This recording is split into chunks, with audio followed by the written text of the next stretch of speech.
it's really a tragedy that Putin has turned earlier from a leader that was respected in many capitals around the world, and and in many ways deserved and earned that respect. Had Putin retired in 2012, he would have been seen as one of the greatest leaders in modern Russian history.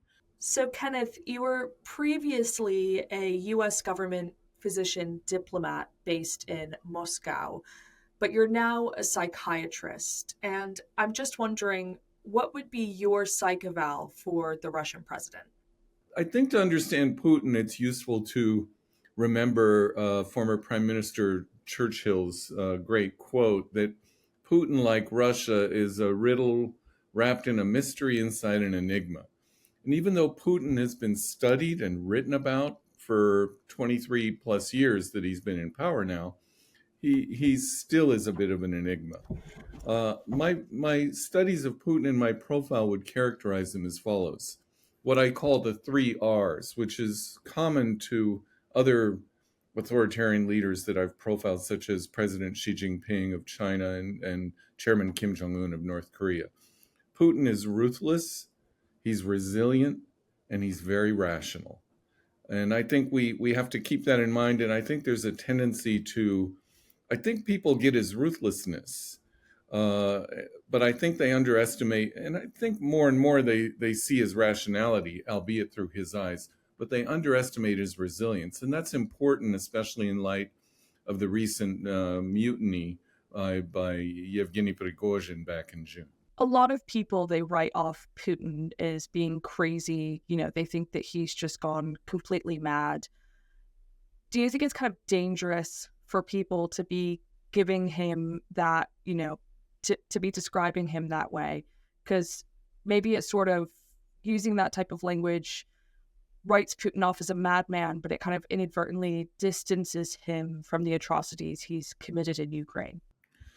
I think it's both foolhardy, and you're correct. There's a sense of distancing him. He is also at this point an indicted war criminal, and the war in Ukraine, which was Putin's decision tragically in February of 2022, has had a genocidal imperative to try to destroy the Ukraine as a nation, as a state, to try and destroy Ukrainian culture, and and I think now that they're not really winning. Sadly, neither side is really. The Ukrainians aren't winning. That's sad. There's a bit of a stalemate with the stalled offensive, but I think Putin's other imperative today is to, if he can't win the war in Ukraine, it would be to make the Ukraine a failed state, a permanent failed state. And I'm afraid that in the latter, there's a danger that he'll be successful. It's very dangerous. I think calling him crazy is just foolhardy and completely wrong. He's a very rational person, albeit who's made a horrible strategic blunder in starting this war in the Ukraine. But he's also shown a surprising degree of tactical flexibility, and this was really seen in following the Prigozhin mutiny, and how he's continuing to use Wagner to project power asymmetrically in other areas, especially in Africa. I just wanted to pick up on what you said there. You said that, Putin could be successful in turning Ukraine into a failed state. Is that kind of in lieu of him actually, being able to occupy Ukraine, kind of absorb it into Russia? What does that look like? Well, the tragedy of this war is that about a fourth of the Ukrainian population, anywhere from 8 to 10 million people, are refugees, both internally and externally. And many may not be able to return to their homes for many years, if at all. And the other part is the mines that the Russians have laid in the Donbass area, which have slowed down the Ukrainian offensive. And the ecological damage, using ecological warfare as a kind of terrorism, or I would think even war crime, and using food as a weapon, and destroying the economy and the industry of the Ukraine, where current projections are that it will take many years when the war has ended to rebuild, and anywhere on the order of $1 to $3 trillion to reconstruct and rebuild. Those are huge sums of money, and I think President Putin, in a cruel and ruthless way, understands that.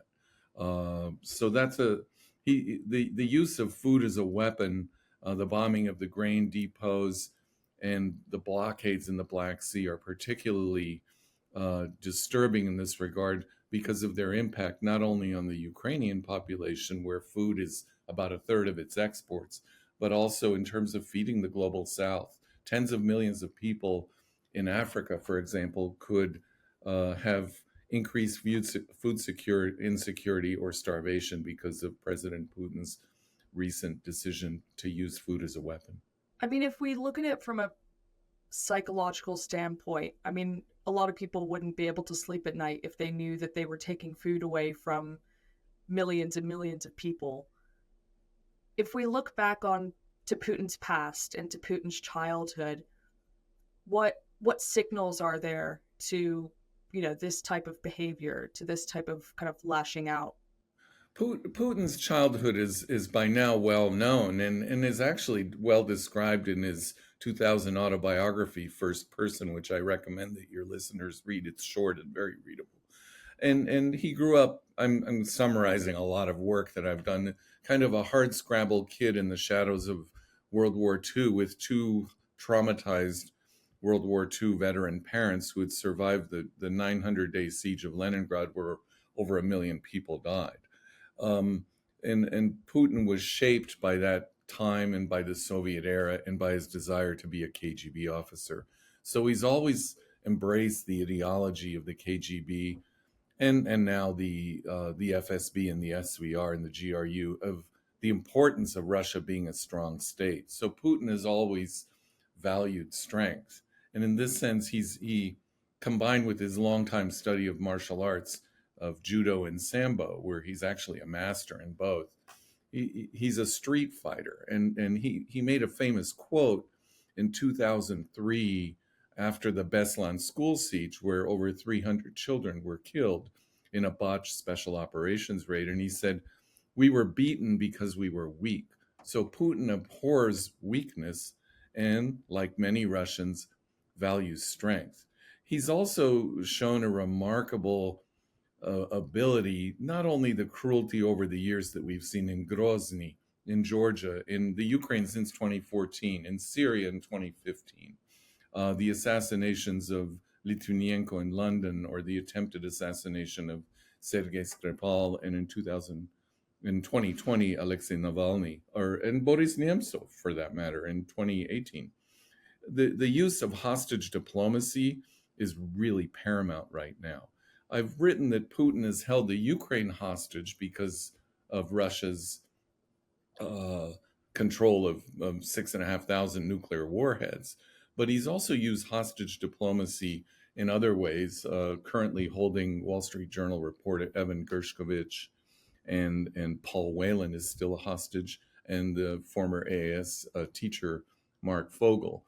And I think yesterday's hostage deal between the United States and the Islamic Republic of Iran, in which the U.S. is going to release $6 billion for the release of 5 American citizens that have been held by Iran for several years, will be very carefully studied by our adversaries, such as President Putin, Chairman Kim, and President Xi of China, and Assad of Syria.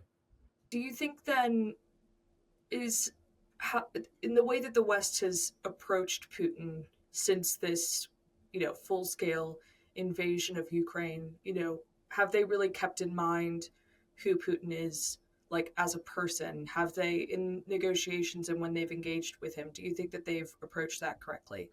By and large, yes. I give leaders in the West, especially here in the United States, and the director of the CIA, Bill Burns, who knows Russia well, was a former ambassador to Russia, and has actually, I believe, met with Putin over a dozen times when he was ambassador. He's the last ambassador that had that kind of FaceTime with Putin.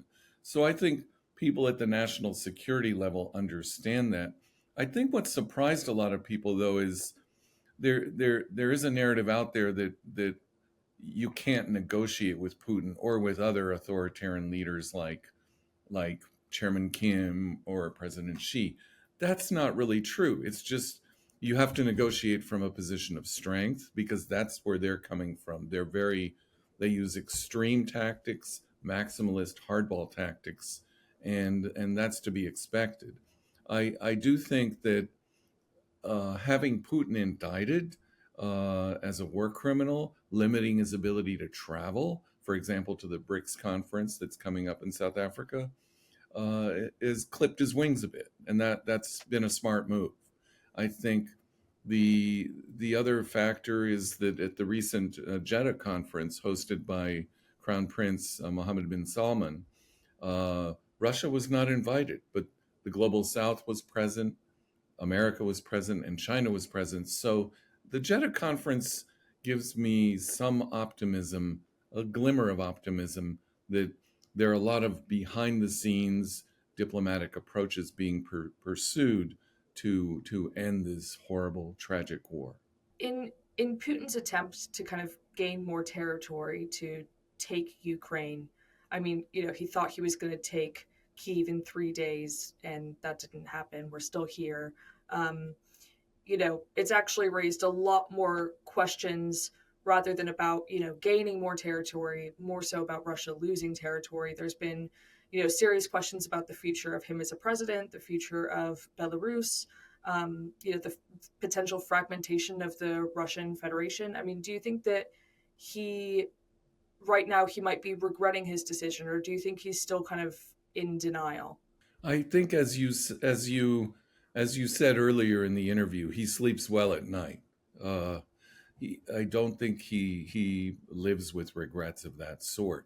That being said, there have been a few more chinks and punctures in his armor, but recent Levada polling suggests that his popularity has rebounded in the 60 to 70% range, and Levada is a very respected poll.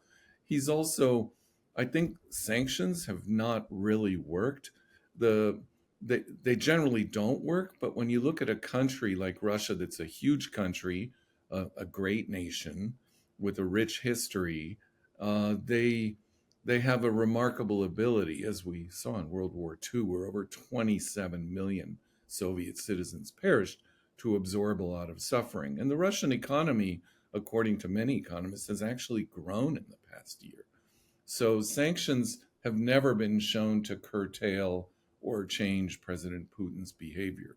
So I think, I think it's still going to be a longer, drawn out conflict, unfortunately.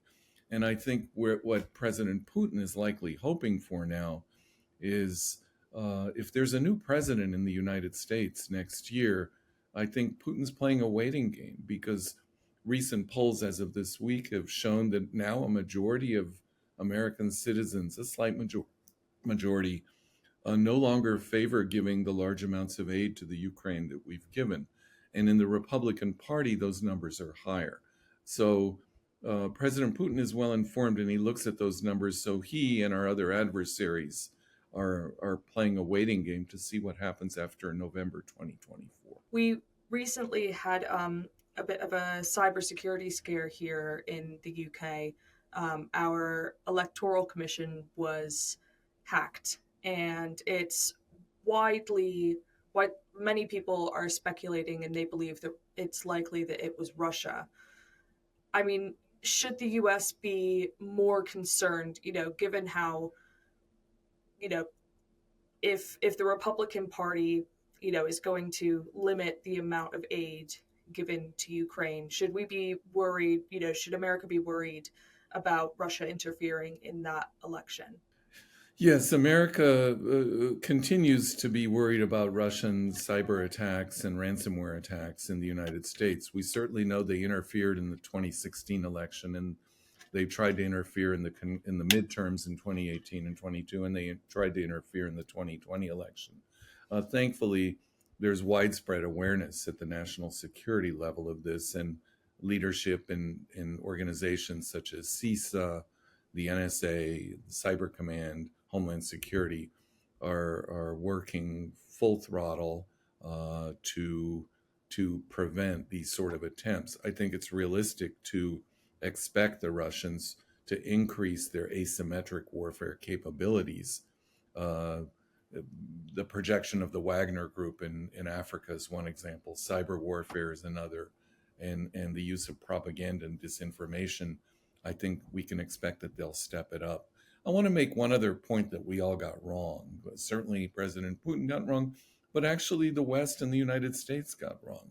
Is everybody missed, not only underestimated, but completely missed the courage and heroism of Ukraine's President Volodymyr Zelensky. Um, I think had Zelensky got on that plane in February of 2022, this war would have had a different outcome. Yeah, He's a absolutely. remarkable, he's a Churchillian type of leader, probably one of the most admired leaders in the world today. He's an icon, a beacon of leadership in a world that is sorely in need of that kind of leadership. I have nothing but Yeah. admiration for President Zelensky and the Ukrainian people. I've traveled to the Ukraine for my work in the past. I've been to Kiev about 15 times, and I'm horrified at the tragedy in the war. And I pray that negotiations will eventually move forward. It will end. My fear is that when it ends, it won't be satisfactory, but it'll stop the killing. It'll feel and look a lot like Dayton did in 1996 in the Balkans, where it stopped the killing, but the uncertainties and the hatreds between the Bosnian Serbs, for example, and the Bosnian Muslims and the Bosnian Croats remain to this very day and continue to be exploited by cynical and ruthless politicians in the Balkans. I talk about the Balkans because that's an area where President Putin and his security services are again trying to project asymmetric power, disinformation, and propaganda and diplomacy. Yeah, I wanted to talk about negotiations, and I know our viewers are probably running to the comments, yelling at me right now, but it seems very unlikely from the analysts that I've spoken with that this war will end in an all out victory for either side. It's likely that there will be a negotiation potentially as early as this autumn. And the plan for Ukraine seems to be to get to a stage where they're in the best possible place to negotiate. How should the West be approaching these negotiations? You mentioned there the Balkans. I mean, what lessons could we take from there? Who needs to be in the room? The Balkan negotiations succeeded because the United States finally engaged militarily with NATO and was working from a position of strength. But they also had the late great statesman and diplomat Richard Holbrooke, who had the expertise and the charisma and pizzazz to engage and negotiate with the late Slobodan Milosevic, who I've actually profiled with my mentor, the late Dr. Gerald Post, in 1999, and bring that war to a close. We also saw the use of an outside mediator in Kosovo with Nobel laureate and former Finnish Prime Minister Martti Ahtisaari, that helped break that conflict down after, I think, 88 days.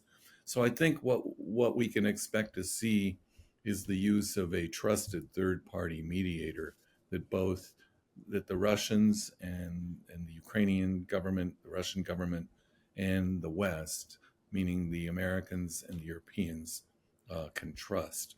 My guess would be if they pick somebody, it would be somebody from China, India, or from the global South or the Middle East. I mean, Xi Jinping seems to want to be that peacemaker. Do you think it's likely that he'd take up that role? I think I think eventually it's possible. He certainly he's tried to walk a tightrope line between being supportive of President Putin and Russia. He doesn't want to see Russia become a failure because the Chinese have equities and but I don't think, and I never thought it was a relationship without limits. I think China has become the bigger brother in this relationship. But it would not surprise me if President Xi sent a high-level interlocutor such as uh, State Councilor Foreign Minister Wang Yi in that role, or someone who knows America, who knows Russia, and knows all the players and has the expertise to lead these kind of negotiations. It wouldn't surprise me if India made an offer. They have close relationships with Russia, and President Putin and Prime Minister Modi have close relationship. If they send someone like Foreign Minister Jaishankar, who has served in Russia, was an ambassador to both China and the US, to be a mediator. I think what I'm getting at is this is such a complex, horrible conflict that it will take a mediator at that level to help bring the parties together in what will be very difficult negotiations and probably lasting a great deal of time. And initially, they'll probably not be done in public. They have to be done quietly and secretly, what we call track 1.5 or track 2 diplomacy. Uh, and then once you get the pieces moving in a forward direction, then it can become public. It certainly can't be public at the beginning because then there's too many risks that leaks and things like that will sabotage them. The negotiations will inevitably end up in Putin losing some of his illegally annexed territory. And some people that I've spoken with have said that could actually include part of or all of Crimea. I mean, how do you think that Putin would react if he were to lose Crimea that he's held illegally for almost 10 years? I don't think he'd react well, and I think he would do anything politically and militarily to avoid losing Crimea. Now, could you see Putin or a successor of Putin? Putin is healthy, but he's not young. He's 70. Um, Negotiating some kind of deal where they kept a military base in Crimea, such as Sevastopol, with a long term lease. I know it's hard to think of these things in the middle of a war, but that's what negotiators do. They kind of try and imagine the future. So it wouldn't surprise me if Crimea became a very serious kind of bargaining chip. The other thing is the regions of the Donbass where you have a large percentage of Russian speaking Ukrainian citizens, and all the issues that surround that, both economically, politically, and culturally, will be very important. And the issue of reparations will be very important. One area where I would not be surprised to see China get involved is before the war, Ukraine was part of the BRI, the Belt and Road Initiative. China right now has a slumping economy. They've had decreased exports and decreased domestic demand, with Chinese citizens kind of hoarding their savings, if you will. If China's good at building infrastructure, if China somehow wove Ukraine into the BRI when the war is over and rebuilt a lot of the infrastructure, they have the resources and the financial ability to do that. Where I'm uncertain that the American taxpayers or that the EU can cough up $2 to $3 trillion. And the idea of using Russia will have to pay some sort of reparations, but that will be negotiated. There have been ideas floated about that you would seize assets of oligarchs, kind of automatically to pay for reparations, but that has all sorts of higher order economic ramifications and complex legal ramifications that make that. I think that would have to be done very carefully and legally, and there would be a lot of court rulings at the international level that look at that. I want to ask you more about China's relationship and what happens after all of this is over. But I just wanted to pick up on something that you said about Crimea and, potentially Russia having a military base there, but it, being Ukraine, kind of a leasing situation. Could we see Crimea maybe ending up looking a bit like Cyprus, or it being, split in half or something? And what are kind of the implications of that happening? Because it feels like it's such a delicate situation that it's kind of all or nothing. It's a good analogy. That's one to think about. The one I'm more concerned about is that it looks more like Abkhazia and North Ossetia, and that's and or that it looks like Nagorno Karabakh, that's these are really thorny, complex political, military, and diplomatic struggles that don't have easy answers. But I think you have to, in the end, you have to use negotiations to find solutions, because there are no real military solutions in any of those areas. Now, that being said, President Zelensky cannot, both he and President Putin in their negotiating positions have to think what's best for their respective countries, but they have to appeal to their equities and domestic constituencies. So neither of them at this point have come out uh, and said, we're ready for negotiation. But President Zelensky's presence at the Jeddah conference, I think, was important and critical, and I was very pleased to see that. It sends a symbolic message, but he's going to want to negotiate from a position of strength, just like President Putin.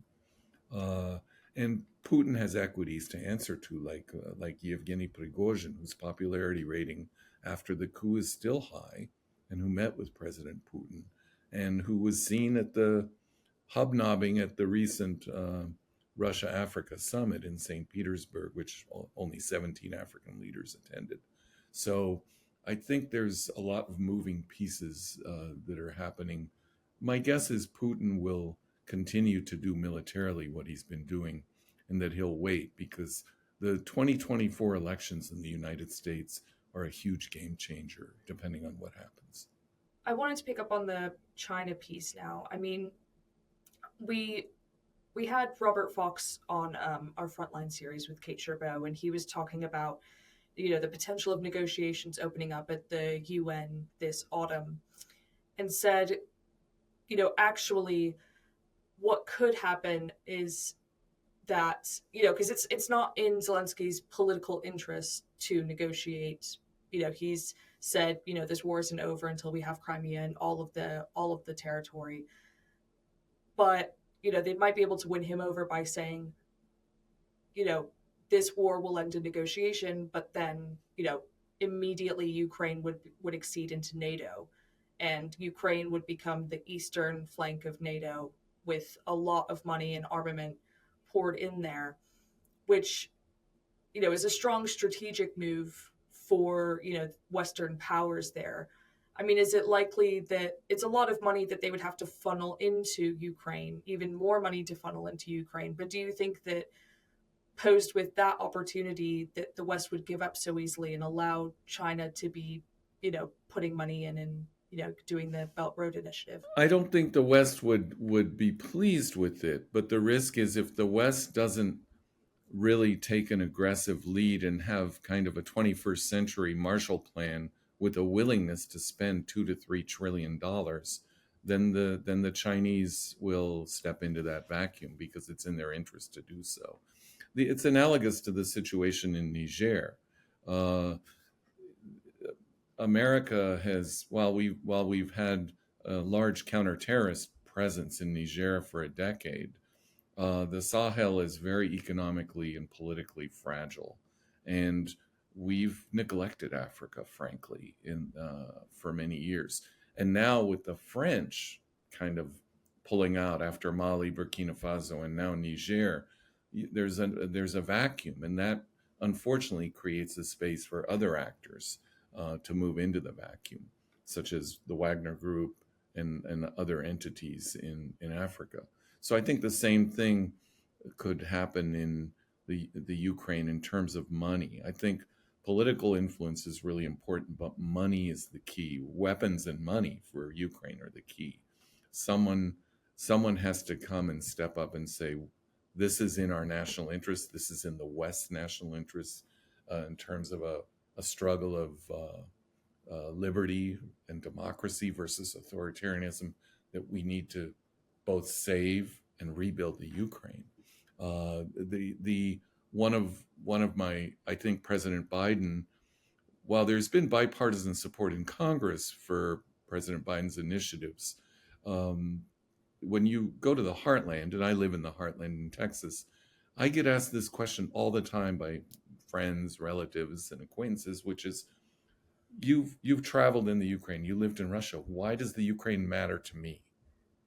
And if they're asking that question, that means that the president has not successfully delivered an answer to the question on a national level at the bully pulpit level. And that's what President Biden really needs to do in the next 6 months to a year. Yeah, and I think there's a key difference in the United States compared to the UK, because in the UK, the fear of another war in Europe is much more real.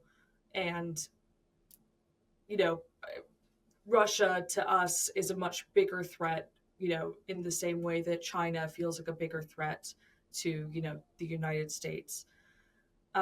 That's the other I part about China, if I may, which is China is in a mixed position because the ongoing conflict, uh, in a way, is in China's partial interest, not because of the horrible number of deaths and that.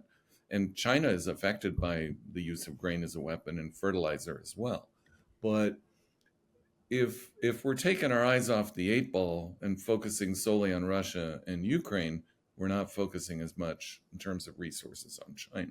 So I think that's an important thing to think about as well. I just quickly, I don't want to take up too much more of your time because I could just sit here and talk about this all day. Um, but I wanted to return to Putin and, kind of the aftermath of the mutiny by Prigozhin. When you look at the videos of Putin afterwards, what's your analysis of how he's doing at the moment? I mean, how damaging do you think that was for him? I I think it was partially damaging, but not as much as analysts have written about in the media. I think there are chinks in his armor, but he retains control of the security services and the state through the various institutions that he's built up. I do think that what's been called the power vertical that he's built over 23 years got a bit wobbly for about 36 hours during and after the mutiny. There was a sense of indecisiveness. And part of that is because the way Putin has maintained and used power is to create competing equities. And these different equities, be they the Ministry of Defense, including the GRU, the FSB, the Ministry of the Interior, couldn't make it. There was an indecisiveness because they all want to please the boss and they're not sure what the boss will do. And Putin has always thrived on uncertainty and ambiguity in his decision making and keeping people kind of uncertain, on not sure which foot they're on. But his hesitation in this regard and his backpedaling made him look weak. Although tactically he needs Wagner, so it was probably a good move.